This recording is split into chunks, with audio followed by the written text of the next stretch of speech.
이준석 바른미래당 당협위원장, 김수민 시사평론가 두 분 나오셨습니다. 어서 오십시오. 예, 안녕하세요. 요즘 이슈 토크에 오시는 분들 참 이름들이 자꾸 길어져가지고 네. 이제 이정열 전 판사도 뭐 이정열 법무법인 동안 사무장으로 바뀌었고 여기도 바른미래당 당협위원장 이러니까 참 부르기가 좀 불편해요. 저는 아직까지도 바른미래당 이게 입에 안 익어가지고요. 가가지고 그렇겠어요. 네. 어디 인사할 때마다 바른정당 이렇게 해가지고 지적 많이 받습니다. 그리고 바른미래당은 진짜 약자를 안 쓰는 거예요? 뭐 밤이당 이러면은 이제 좀 애매하니까 좀 며칠 전에 박지원 의원 그렇죠. 인터뷰하는데 네. 보니까 밤이당 그러시던데. 네. 자기들이 민평당이라 불리니까 좀 짜증난 것 같긴 한데. 예. 밤이당도 있으니까 낮이당도 있어야 되는 거 아니냐 뭐 이런 밤이당, 허튼 낮이당. 개그도 나오더라고요. 자꾸 없는 집 조롱하지 말라니까. 없는 집은 아니죠. 국회의원이 몇 명인데. 네. 민평당보다 많잖아요. 저긴 더 없는 집이구나 생각해 보니까. 근데 지지율 그 뭐 의원 수가 30명인데 지지율은 좀 그런 것 같아요. 예. 그러니까 뭐 사실 결국엔 지방선거라는 거는 나중에 이번에 어쩌면 큰 장이 서는 건 지방선거인데 네. 후보군이 어떻게 나오냐에 따라 가지고 거기서 이제 지지율도 형성되기 때문에 그때 분위기를 좀 봐야죠. 지금 자유한국당 같은 경우에도 후보 난이라고 하잖아요. 그게 반영될 수밖에 없는 거. 정치라는 건 항상 우리가 인물을 통해서 다음 정치 세력의 비전을 보는데 사실 정치권에 새로운 인물이 영입 안 된 지가 꽤 됐죠. 한동안. 이준석 위원장이 거의 마지막 아니에요? 저 한 10년째 이제 청년 정치인 하게 생겼습니다. 이제 보면은 그게 이제 남원정하고 항상 얘기해 보면은 남원정한테 맨날 왜 그렇게 그 개혁 세력의 선두주자처럼 인식되냐 그랬더니만은 나 다음에 20년 동안 영입 안 하더라고 이런 식으로 나오시더라고요. 근데 사실 여기서 말하는 남원정은 남경필, 원희룡, 정병국. 그분들이 이제 다 60 되셨어요. 거의 이제 50대 후반 중반 되셨어요. 그러니까 그동안 진짜 정치권에 거의 60은 아직 안 됐어요. 정병국 의원이 좀 정병국 의원이 하나 만나 그렇지. 네, 좀 빠르시죠. 그러니까 그래가지고 제가 봤을 때는 그 다음 세대가 저도 이제 참 항상 얘기하는 얘기지만 외롭다라는 느낌했던 게 뭐냐면 남원정은 남원정 셋이었 됐지. 저는 가서 무슨 뭐 이준석 선수조 뭐 이러다 선수조 이제 애 낳고 은퇴하고. 아 은퇴했어요 선수요. 은퇴 안 했는데 은퇴했다고 선수였으면? 지금 그냥 선언해 버리신 거 아니에요? 타의적으로? 생각해보니까 은퇴 선언을 한 적은 없네요. 아 그러니까 요즘 정치 활동을 전혀 안 하나요? 제가 선수조 전 당협위원장 같은 경우는 교류를 계속 하거든요. 예. 일주일에 한두 번씩 얘기를 하는데 애 이제 두 번째 출산을 하고 그래요? 예, 그래서 지금은 정치에 좀 집중하기 어려운 상황이라 가지고 뜬 상황입니다. 바른미래당 상황에 대해서 제가 희망 고문을 좀 해드리자면 좋은 건 아니겠죠. 희망 고문이라서 이쪽에 이제 민주당과 자유한국당 사이 지대에 있는 정당의 처지라는 것이 이게 여론조사로 당분간 지지율이 제대로 안 잡힐 거예요. 그래서 잘 될 수도 있는 게 사실 국민의당도 총선 시즌 때 3% 가까이 내려간 적도 있었거든요. 예 맞아요. 근데 마지막에 개표함을 열었더니 이제 제2당으로 나온 거죠. 그렇죠. 정당 득표 기준으로 치면은. 그래서 바른미래당도 끝까지 한번 지켜봐야 될 것 같아요. 제가 그 당시에 선거 치르면 진짜 안철수 대표랑 상대하면서 그 국민의당 지지율이 예측이 불가능하더라고 보면요. 그러니까 이게 여의도 연구소에서 항상 이제 여론조사를 주잖아요. 새누리당 후보들 같은 경우는. 근데 들쭉날쭉이고 왜 지지하느냐 뭐 이런 거 물어보면요. 양쪽이 싫어서 뭐 이런데 이런 게 참 잡히기 힘든 지지율이거든요. 네. 그러다 보니까 막판에 이한구 파동 이제 나니까 이한구 공천 파동 나니까 그냥 무당층이었던 20%가 싹 거기다 얹히더라고요 보니까. 그러니까 이게 참 선거를 앞두고 예측하기 어려운 국면인 것 같습니다. 저건 어때요? 그 바른미래당의 지지율과 관련해서 자유한국당이 어쨌든 지금 평창 올림픽 기간에 네. 그 남북 단일팀부터 시작해가지고 그 폐회식 때 김영철 온 거 등등해서 그 청와대 시위까지 가고 아예 김영철 네. 못 오게 길 막겠다고 또 그 추운 날씨에 밖에까지 나가고 그랬었는데 그게 아마 앞으로도 계속 이어질 가능성이 높을 것 같은데 계속 선거 저는 때까지. 그거 바른미래당 때문이라고도 보거든요. 그러니까 그게 바른미래당하고 연관해가지고 어떻게 될 것 같습니까? 그러니까 바른미래당이 제가 봤을 때는 민주당 지지층을 뚫고 나가는 전략이 아직 없어요. 예. 뭐 반사이득적으로 받을 수는 있습니다. 민주당이 실책을 범했을 때 차마 자유한국당을 찍을 수는 없으니까 예. 바른미래당 찍겠다 해서 또 표가 불어날 수는 있는데 적극적으로 바른미래당이 민주당 지지층으로 혹은 진보 성향 시민들한테 뚫고 나가는 모습은 별로 없는 것 같고 그에 비해서 우클릭 행보는 특히 안보 쪽에는 확실하게 있는 편이에요. 바른미래당이. 예. 그러면 자유한국당 쪽으로서는 위협을 느낄 수밖에 없고 이게 정치가 참 성공격서인 게 문재인 정권을 규탄하는 것 같지만 예. 그 저희에는 바른미래당 그리고 또 거꾸로 방향에는 뭐 자유한국당에 대해서 못 믿어하는 친박 잔당이라고 할 수 있는 그분들이 또 있는 거겠죠. 그래서 그런 행보를 계속 이어갈 것 같고 저는 하나 재밌었던 거는 이제 그 드러눕고 했던 것이 이제 2018년 2월 25일이란 날짜란 말이죠. 예. 이게 박근혜 전 대통령이 퇴임하는 날이 되겠죠. 예, 원래 임기를 원래. 채웠다면 퇴임하는 날이 될 테고 특히 김무성 전 대표 입장에서는 옛날에는 그날이 자신이 대통령으로서 선서하는 날이 될 수도 있다는 그런 희망을 가졌던 나날도 있을 거예요. 근데 그런 날에 예, 추운 다리를 위해서 실제로 김영철이 온 날이 김영철이 온 날이 이제 그 5년 전에는 5년 전에 박근혜 대통령 취임식했던 날입니다. 25일이 다 그런 네, 다 그러니까 그렇게 겹치기도 하는데 저는 이번에 좀 특이했던 게 뭐냐면은 사실 바른미래당 쪽에서는 제가 주도해가지고 저희는 이제 청와대 청원으로 갔거든요. 저희는. 네. 네, 그래서 사실 언론 보도에는 청원자는 이렇게 말했다고 돼 있지만 그게 제가 쓴 청원입니다. 아, 그래요? 네, 그런데 여기서 이제 반응이 놀라웠던 게 뭐냐면 아까 김수민 의원이 말한 것처럼 보수 정당 간의 경쟁 구도로 해야 될까 아니면 서로 못 믿어하는 구도가 있다고 해야 될까 하는데 제가 만든 청원이 이제 2만 명 가까이 지금 이제 돌파를 했거든요. 근데 아유 2만 명 뭐. 근데 뭐 이제 이게 아무것도 아니네. 정치 이슈로는 이게 되게 힘든 숫자인데 특히 보수 쪽에서 나온 거는 힘든데 문제는 이제 그 처음에 청원이 몇천 명 단위로 급하게 예. 올라갈 때 거기서 그럼 자유한국당 지지자들이 어떤 선택을 했냐 또는 자유한국당 지도부가 어떤 선택을 했냐 해서 네. 제가 내부 인사한테 들었는데 저거 바른미래당의 이준석이 시작했다는데 저거 우리가 여기 올라탈 수는 없지 않느냐라는 얘기가 내부적으로 있었다 그래요. 그러다 보니까 아까 말했던 것처럼 경쟁을 하면 어떻게 되냐. 청원 이런 거 할 게 아니라 우리는 액션으로 가자 그래가지고 오프라인으로 예, 이제 진을 칠 수밖에 없었던 것인데 글쎄요 바른미래당을 의식하고 있는 것은 맞는 것 같다는 게 이번 해프닝에서 드러난 것 같습니다. 근데 지금 구조적으로 지방선거까지 자유한국당은 어떻게든 더 우클릭 하지 않겠어요? 여러 가지 이유에서. 아니 지금 이제 그 오른쪽에 더 자리가 네. 없는데 거기서 우클릭하면 벼랑 끝으로 낙하하는 것이죠. 아니 그럼에도 불구하고 그럼 뭐 말을 좀 표현을 바꾸자면은 중도를 잡으려고 움직일 가능성은 높지가 않을 거 아니에요. 그렇죠. 그런데 제가 봤을 때는 오른쪽으로 가는 것도 승산이 쉽진 않은 게 아무리 그게 새가 없고 그렇다 하더라도 대한애국당이 보여주는 선정성만큼을 따라갈 수 있는 방법이 없습니다. 자유한국당이. 대한애국당을 그 흡수하거나 아예 대한애국당이 소멸할 정도로 자유한국당이 극우 쪽으로 많이 움직여야 될 만한 여러 가지 이유가 있지 않을까 싶은데. 근데 이거 저는 이런 생각이 드는 게 지방선거라는 건 결국에는 제가 봤을 때 결국 이 선거도 소선거구제인 것이 많기 때문에 구의원 예. 빼고는 그렇기 때문에 50% 득표를 얻어야지 뭐라도 이기는 거거든요. 예. 근데 과연 그 전략으로 했을 때 수도권 전패를 예상하고 이제 가야 되는 것인데 예. 홍준표 대표에게 그렇게 했을 때 실익이 있겠느냐. 예를 들어 이번 선거 결과에서 뭐 수도권 전패하거나 이렇게 되면은 결국엔 직을 내놓을 수밖에 없는 상황이고 그것도 불명예스럽게 내놓을 수밖에 없는 상황인데 쉽지 않은 선택일 겁니다. 왜냐하면 홍 대표도 본질적으로 그러니까 지난 3년 정도의 홍 대표의 이력을 잠깐 지워놓고 생각하면은 네. 오히려 원래 새누리당보다는 약간 중도적 색채가 강한 분이었어요. 그랬죠. 예, 그런데 갑자기 이제 대선 후보 하시고 이러면서 이제 어쩔 수 없이 전략적으로 이제 좀 이동하신 측면이 있는데 그게 선거 이기는데 쉽지 않을 거라는 생각을 하실 겁니다. 그거는. 그럼에도 불구하고 네. 홍준표 대표가 지금 와가지고 또 선거가 몇 달 안 남았다고 갑자기 중도로 영역을 넓힌다는 것도 쉽지는 않을 것 같은데요. 오히려 제가, 그렇게 되면은 어떻게 보면은 자유한국당의 마지막까지 남은 그 강력한 지지자들한테 오해를 사거나 실망감을 줄 가능성도 높을 것 같은데요. 네, 그 홍 대표 발언들이 돌출 발언이 많은 것처럼 보이지만 특히 지난 대선 때 TV 토론에서 했던 것들을 복기를 해보면 철저히 계산적으로 예. 했다는 발언들이 좀 네, 보여요. 그런 것 근데 같습니다. 지금은 전략이 보이지 않습니다. 그러니까 자유한국당과 홍준표 대표가 관성의 법칙에 따라서 움직이는 예, 새로운 국면을 열거나 그런 것 같아요. 예, 거기에 적응하고 있지 못하고 본인의 어떤 상상력이라든가 어떤 그 전략적으로 타진해 볼 수 있는 수들이 거의 고갈돼 버린 것이 아닌가. 예, 그렇게밖에 판단을 못하겠고 특히 이제 주목할 만한 사건이 대구 경북 발전위원장을 맡았어요. 홍준표 예, 대표가. 이게 보통 예전에 호남 지역 기반 정당에서 정동영 전 대표 같은 분이 대구를 예. 사랑하는 뭐 열린우리당 의원 모임, 그렇죠. 그러니까 예. 동진 정책 이렇게 가서 하는 건데 이거는 원래 지역 기반에다가 다시 한번 텐트를 치고 네. 예, 자기네 집 앞마당에 텐트를 친 것이죠. 그러니까 예, 그러니까 이거는 지금 도대체 수가 안 보이는 것이 아닌가. 그리고 홍준표 대표로서도 지금은 나도 모르겠다.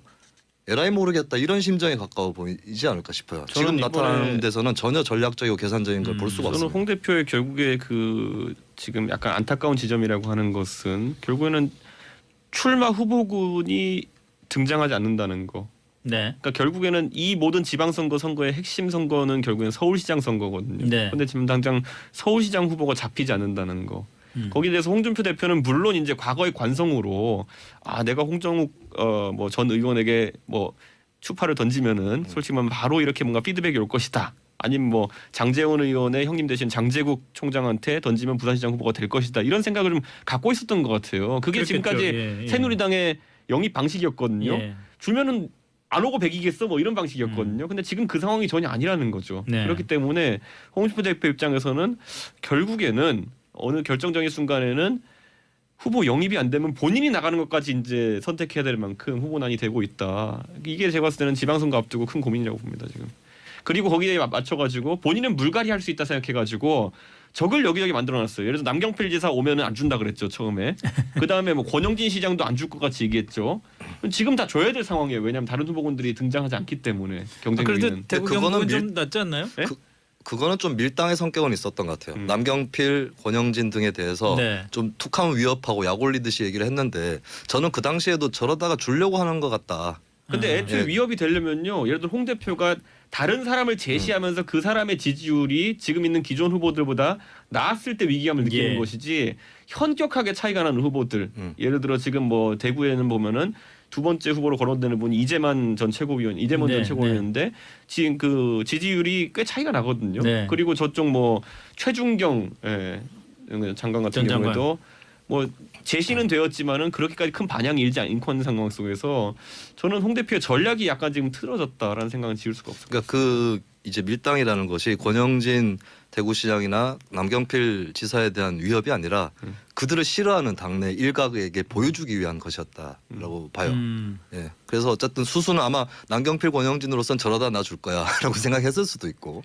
예. 근데 하여튼 홍준표 지사가 굉장히 양손에 실시간으로 측정하는 듯한 저울을 갖고 있는 듯한 사람인데 더 이상 지금 외통수에 몰려서 새로운 전략이 안 보이는 것 같고 말씀하셨던 대로 서울시장이라도 나가야 되는 거 아닌가.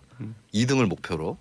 자유한국당으로서는 그렇게 보여요. 지금 왜냐하면 서울시장으로 바른미래당에서 만약 안철수 대표가 나온다 하면은 예. 제가 이거는 자유한국당에 있는 최고위원급 인사와 제가 이 얘기를 나눴는데 참 고민이 된다고 얘기하더라고요. 그러니까 서울시장에서 3등한 후보를 낼 수는 없다라는 상황이 네. 있는 거니까 안철수 대표보다 득표력이 좋은 사람이 나가가지고 적어도 뭐 협상을 하거나 하는 게 있어야 되는데 지금 예. 상황대로라면은 3등 후보가 될 가능성이 높다. 자유한국당 후보가 지금 거론되는 후보군으로서는. 네. 그렇기 때문에 그 지점을 돌파하지 못하면 아마 서울에서부터 반란이 일어날 겁니다. 서울에 구청장 나가시는 분들이요. 네. 반란 일으킵니다. 그럼 바로. 어쩌라는 거냐. 왜냐하면 지방선거는 투표지가 9장까지 나오는데 그렇죠. 줄투표 성향이 있는데 보면은 결국 당 하나로 쭉 찍는 분들이 많은데 그렇다면은 서울시장 후보가 속된 말로 좀 비실비실하게 나오면은 어떻게 선거하라는 말이냐. 그럼 거기서부터 홍 대표 리더십이 타격받을 수 있다고 봅니다. 그렇죠. 그런데 안철수 후보는 어떻게 한대요?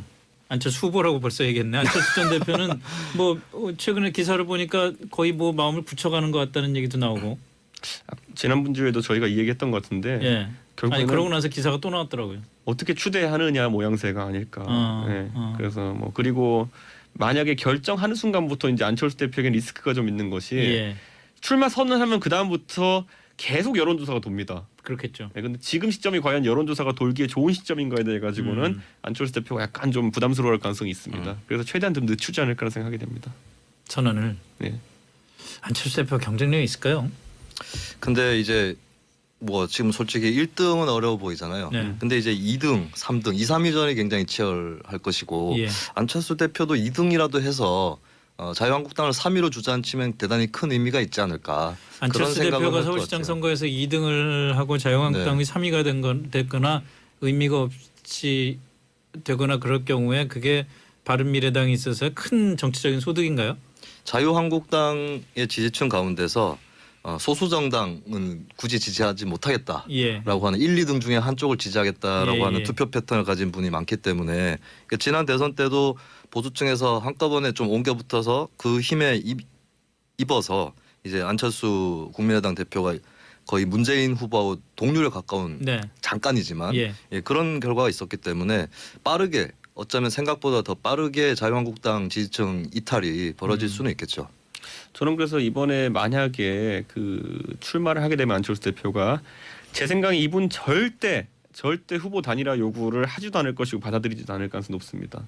이건 왜냐하면은 이분의 지금까지 정치 이력을 봤을 때 그 국민의당의 그 기억을 잊을 수가 없을 거예요 보면은. 네. 네, 그렇기 때문에 아마 이번에도 돌파할 가능성이 높고 그렇게 되면 자유한국당 쪽에서 뭔가 먼저 손을 내밀기도 좀 어려워지는 상황이 올 겁니다. 그렇기 때문에는 아까 말했던 것처럼 결국에는 전술적 전략적으로 자유한국당이 후보를 내느냐 마느냐 고민하게 될 가능성이 상당히 높아 보입니다 지금.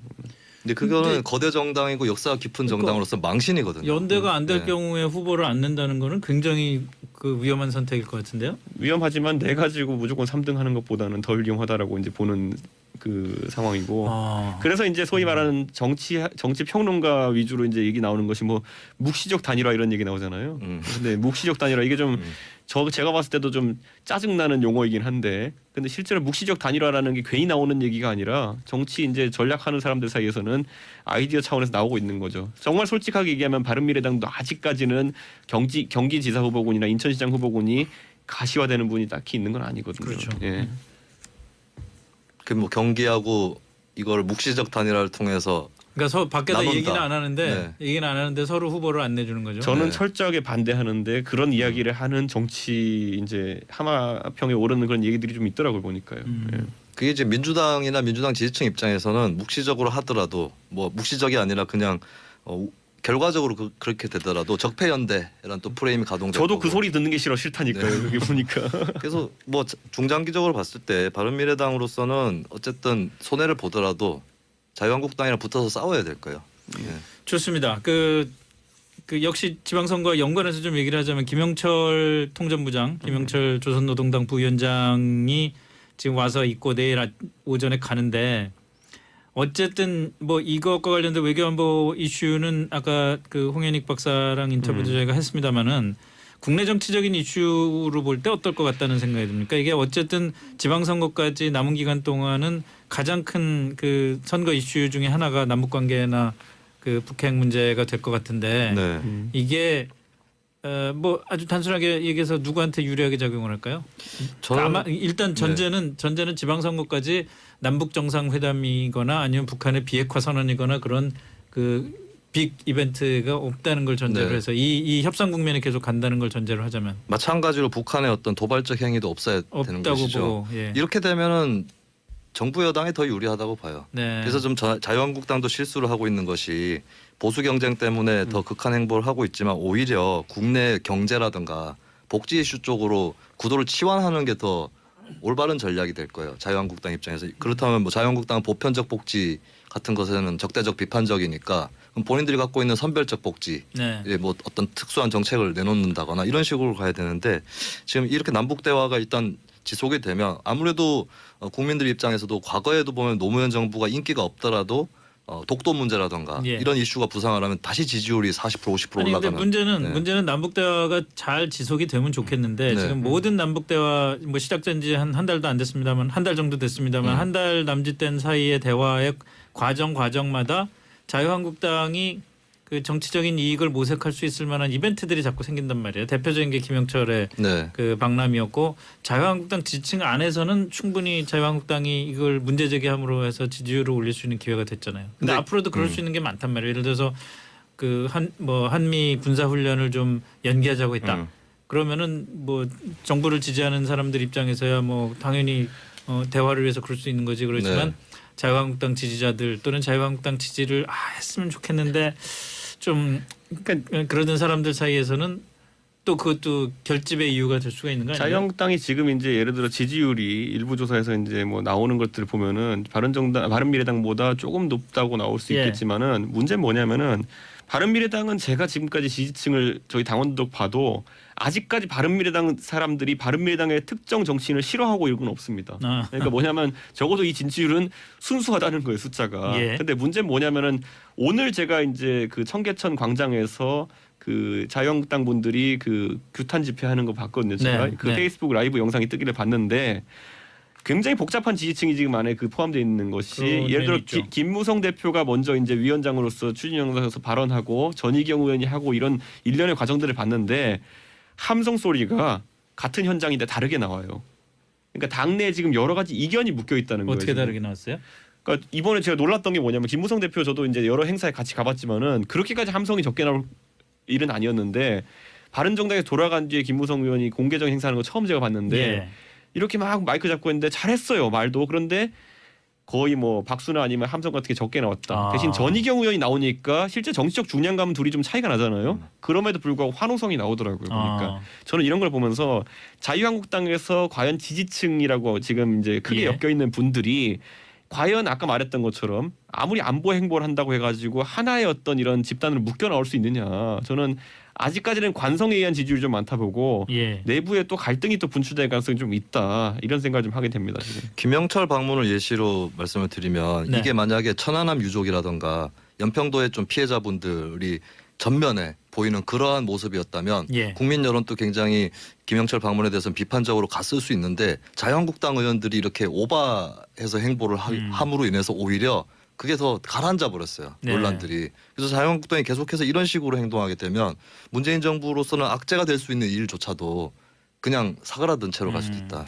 저는 그리고 남북 대화에 대한 기대감이라는 건 저도 예를 들어 보수층이긴 하지만은 저 같은 경우에 남북 대화에 대한 기대감 자체는 있습니다. 네. 네, 다만 이 기대감이라는 게 당당한 외교의 선 안에서 이루어지길 바라는 건데 지금 자유한국당 같은 경우에는 대화는 무조건 안 된다라는 취지로 또 이렇게 해석되고 있는 것도 안보에 있어가지고 제가 봤을 때는 우리 국민들이 그렇게 단순하게 이렇게 칼로 잘리듯이 왼쪽 오른쪽 갈리는 게 아니거든요. 예. 한쪽으로는 불안하면서도 기대감이 있는 것이고 이런 심리를 잘 살려내면은 굉장히 정교한 정치적 메시지들이 필요한데 그렇죠. 지금은 약간 무조건 반사적인 어떤 반응이 아닌가라는 생각이 들어가지고 저는 뭐 큰 틀에서는 자유한국당과 뭐 비슷한 의견도 있지만은 생각해봤을 때는 조금은 더 섬세해져야 된다라는 생각을 하게 됩니다. 굳이 조언하자면.